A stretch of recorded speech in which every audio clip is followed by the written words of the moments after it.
What's up, everybody? This is Philip Enriquez with my co-host Eric Hernandez on the Week 9 edition of the Say What You Like Sports Podcast. And we're going to hit you off with a little true or false today. We got a couple of topics that, we talked about before the show, and we're going to give them to you, man. So true or false, man? What do you got? So the season for the Philadelphia Eagles hasn't been exactly what they thought it was going to be. And some reports are stating that the issue is Carson Wentz and the way he reacts and the way he acts with his teammates.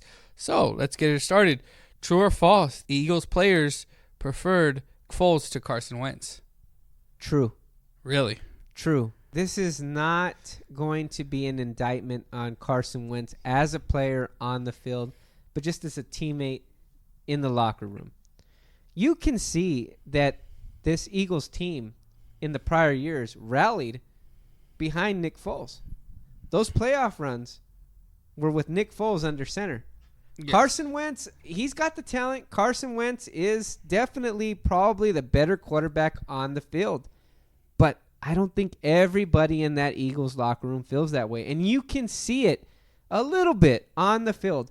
I was the one that told you earlier in the season, I noticed that Carson Wentz, he loves Zach Ertz, and I'm sure Zach Ertz loves him because he gives him plenty of targets. But he does not throw the ball up to Alshon Jeffrey, which is Alshon Jeffrey's strength. Nick Foles, he really didn't give a shit. He would throw the ball up, 50-50 ball, you want one? Go make a play, Alshon. He'd keep Alshon engaged. And if you notice this year, Alshon hasn't really been consistently engaged in the Eagles offense. So I'm definitely going to hit you with a true. What do you got? Oh, man, I'm going to say false. I think that the issue doesn't lie with Carson Wentz. I think the issue lies with the fact that they no longer have who I think really led that offense. And that's, the guy who's coaching in Indy. That's Frank Reich. Frank Reich, thank you. Mind blank right there. I think when he was at the helm of the offense for the Eagles, and he was able to manage Carson Wentz, and he was able to kind of keep Carson Wentz in check and really help him. And now he's been gone. Carson Wentz has struggled, and I think in that struggle, he leans on the player he likes most, or not so much he likes most, but he depends on most, which is Zach Ertz. So I don't know if it's so much as much as they like him, as much as it is Carson Wentz just doesn't have the coaching, and that's what's causing the issues there. He's not hitting the receivers because he just doesn't trust them as much. Yeah, I give you that. I think Reich is a huge loss on offense. I think he's one of the more underrated coaches in the NFL today. That's for sure. But when a player like Lane Johnson, just this season, calls out his teammates for being late to meetings, who's he talking about? He's talking about Carson Wentz. Yeah. So there's got to be something to it.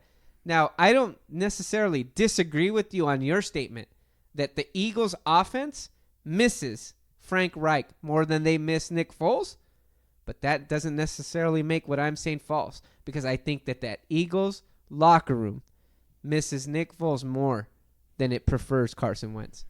Winning cures all.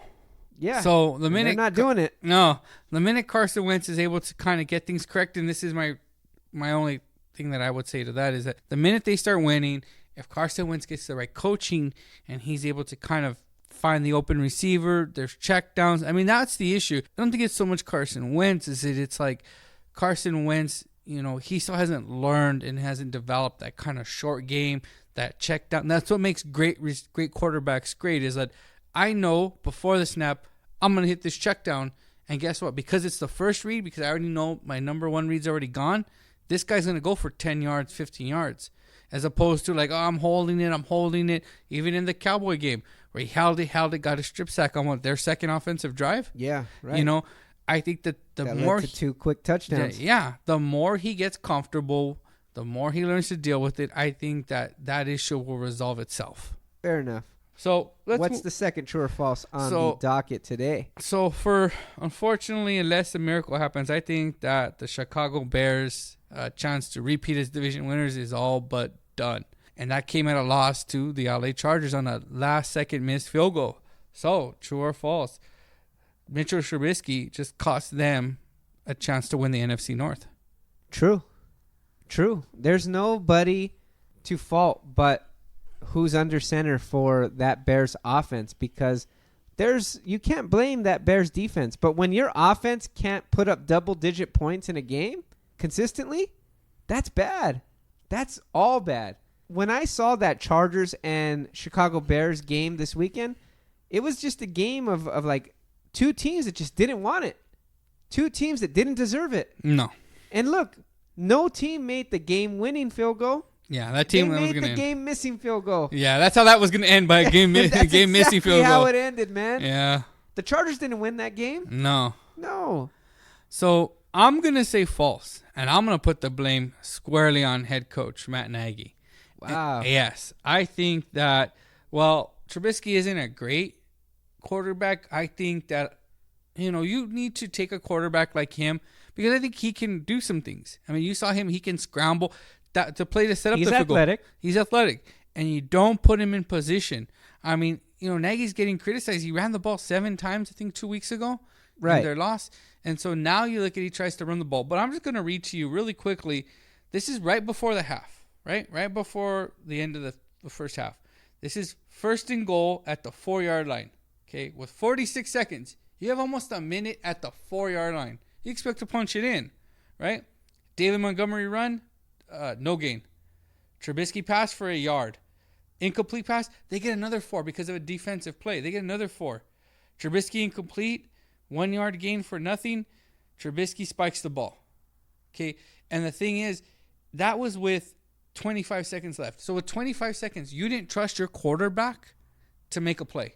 And at the end of the day, I look at it like between that and at the end of the game, when he scrambles for those yards, Matt Nagy comes out in the press conference and says, I don't want to try for any more yards. I don't want to run it. I don't want to throw it.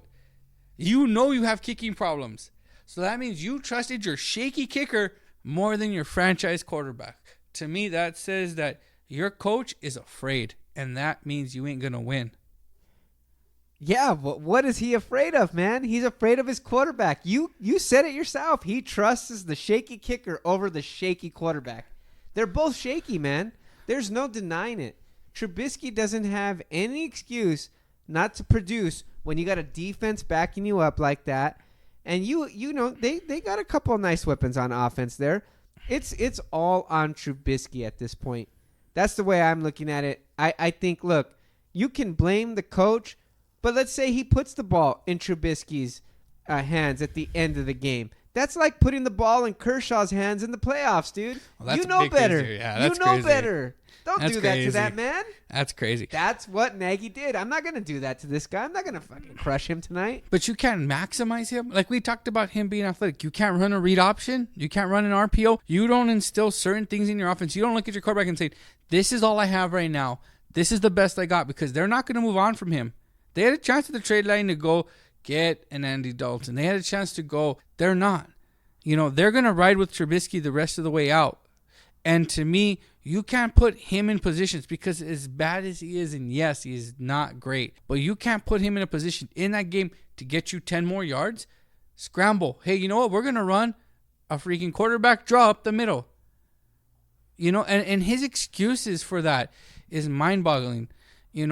You have a great defense, and they're not as great as they were last year. They're starting to crack a little bit. You don't hear Khalil Mack's name mentioned as much as you did last year. Akeem Hicks is hurt. Yeah, I mean, they are kind of battered. And to me, you don't put your quarterback in the position to win. Yes, you got to at least at that game. That cost them because their coach was afraid to at least give Trubisky a shot.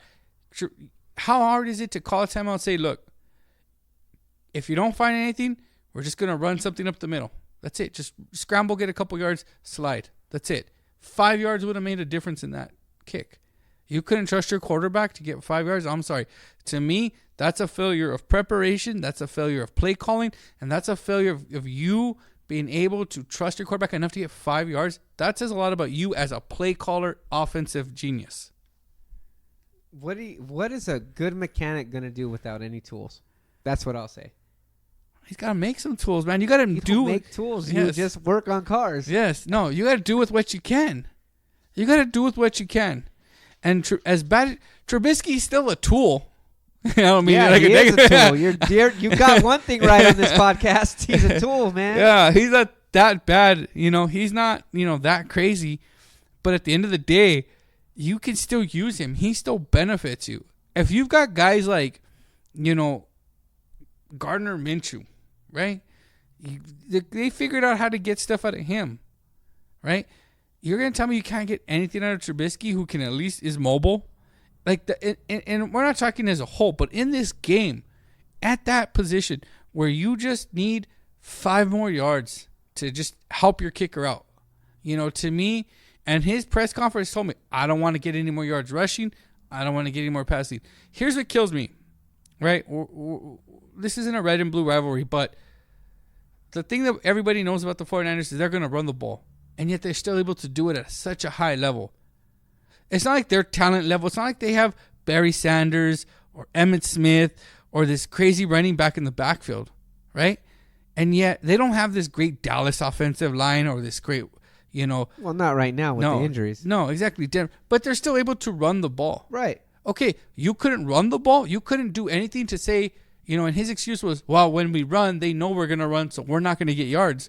To me, that's an indictment on you because you can't get... So Garrett's a good coach is what you're telling me. Well, I don't know about That's that. That's what you said. You just said that because it's not an indictment if the other team knows what you're going to do. And you still do it? Yeah. Yes. I understand that, but we're not talking about Garrett. Well, he's got a host of other issues. All right. He's got a host of other things going on with that guy. Like freezing your kicker. Yeah, like 10 years ago. Hey, still happened. That's insane. No one else has done it since. I don't know, man. To me, to sum this thing up, it looks like I want to say San Diego Chargers, but the LA Chargers and the Chicago Bears are both train wrecks that are happening week after week after week.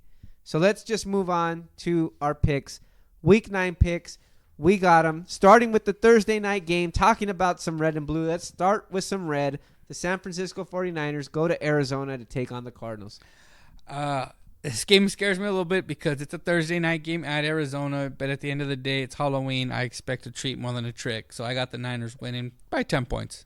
Yeah, give me San Francisco all the way. Like I said, it's a potential trap game, but the only way the San Francisco 49ers lose this game is because they want to, and I don't see that happening. So let's go to the Sunday games. The slate starts with the Houston Texans taking on the Jacksonville Jaguars. Give me Houston. Deshaun Watson's out here making touchdown passes with one eye. Yeah, I'm with you, man. Give me Houston as well. Gardner Minshew, he's no Uncle Rico. Give me Houston. Washington at Buffalo. This is a really good game. It took me a couple seconds, but, Buffalo's going to rebound. I think their defense, their running game, I think Washington's, they made an interesting stat is that the last 2 Washington games have been the quickest games this year because it feels like they're just running the clock out on their season. Yeah. It continues with Buffalo. Yeah. Well, they're doing the clock on their whole fucking franchise, if you ask me. So give me the Buffalo Bills this weekend. Minnesota at Kansas City. This was a close one, and we still don't know the health or the availability of Patrick Mahomes. But you know what? I think they're at home. They're not going to lose, 3 at home now? Right. 4? No. As great as Minnesota's been on a roll, I think Kansas City's weapons are a little too much. I think they win this game. Give me Matt Moore. Matt Moore is the man, dude. I've been on the Matt Moore bandwagon since his backup days as a Cowboy in the preseason. And look, maybe even Pat Mahomes plays. Either way. Whether it's Matt Moore or Pat Mahomes at quarterback, I think that's enough to take on Kirk Cousins. New York Jets at the Miami Dolphins. Battle of the Bastards right here. Yeah, definitely. I feel like Miami will be up 21-0, and then they'll just pull every player. I mean, that's what they did on Monday night. They're like, what are we winning? No, we can't have none of that. Oh, Tua is too important. Yeah. So I got the Jets winning. I think the Jets have just a little bit more offensive capability with Lev Bell and Sam Darnold. I think they win this game. I am with you on the Jets. I think we have picked every game the same so far. Chicago at Philadelphia. I'm taking Philadelphia. Tell me.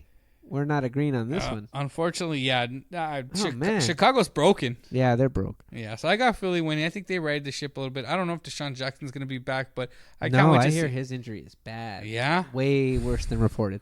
Dang. I'm surprised they didn't try to trade for a wide receiver at the trade deadline, but at the end of the day, I think they still have enough weapons to beat a broken Chicago team at home. Tell me you're taking Pittsburgh in the big matchup with Indianapolis at Pittsburgh. No sane man would take the Pittsburgh Steelers, I guess. They almost lost to the damn Dolphins. Yeah. They need the Dolphins to realize they didn't want to win Right. for them to win. Yeah, I'm going to Indianapolis as well, man. Yeah, all right. We're going same for same. All right, Tennessee. All right. Tennessee at Carolina. You got it. All right, so I'm going to take Carolina. I think they bounce back. I think that Carolina too, man. Yeah, man, they're not that bad. I think just the Niners This is are that not good. making for great podcasting. No, unfortunately not. Detroit at Oakland. Please tell me you got Detroit. I got Oakland, man. I got Oakland too. Oh man, Whoa, what's going on? That's crazy. No, I thought that definitely would have been different. No, I like Oakland at Oakland. Yeah, I think so too. I got Detroit. I don't think Detroit's gonna win it. I got Oakland. Their running game is actually wow. I mean, I don't know. Jacobs is a really good running back, and he's in position to win Rookie of the Year. But yeah, personally, I got Oakland. I'm hoping the last before something changes. Tampa Bay at Seattle. I got Seattle. Oh, well, yeah, I got Seattle too. So unfortunately, I think we're gonna. Seattle can't lose to Tampa Bay at home. No, that's too not crazy. at home. Cleveland at Denver. I got Cleveland. I got Cleveland, man. What's going on What are here? you doing? I promised people that we do not discuss these picks. No, I got Cleveland. Look, I thought about taking Denver, but just after the whole Joe Flacco and he's out. Yeah, and he's done. So as bad as he is, he's their best option. I mean, yeah. Who else you got? So I gotta go Cleveland. Now I'm getting nervous about these next three. Green Bay at LA Chargers. There's no way in hell I am picking the LA Chargers to beat any decent team. Yeah. Give me Aaron Rodgers, Green Bay Packers all day. Yeah, I got Green Bay winning pretty easily. New England at Baltimore. Now here's one. This is probably the only game I really had to think about because I'd love to see Baltimore beat New England. I'd love to see it. Yeah. And they're at Baltimore. Yeah. But I'm waiting for the but.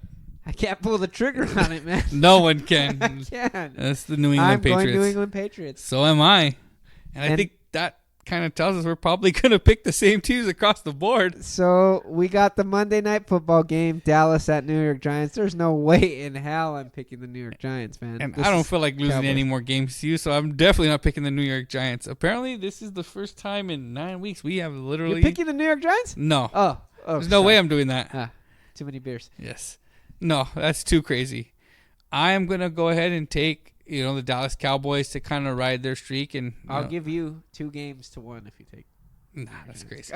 Come on, man. Nah, there's not enough. No, there's not enough beer in the world for me to pick the Giants. That's crazy. Unless you're telling me they're going to get LT back.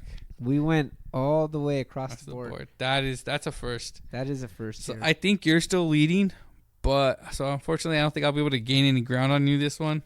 Wow. Yeah. So going to week 8? Let's see. You took the Minnesota Vikings, right? Week 8? Yeah. Let me look through my list. Minnesota. You took Minnesota? Week 8? Yes, I did. You took Seattle? Yes. Philadelphia? No, right? No, I took Buffalo. I took Philadelphia. Yes. So I had 3 wins. LA Chargers at Chicago. I picked Chicago. I lost that. Yeah, I won too. Yeah, I lost that.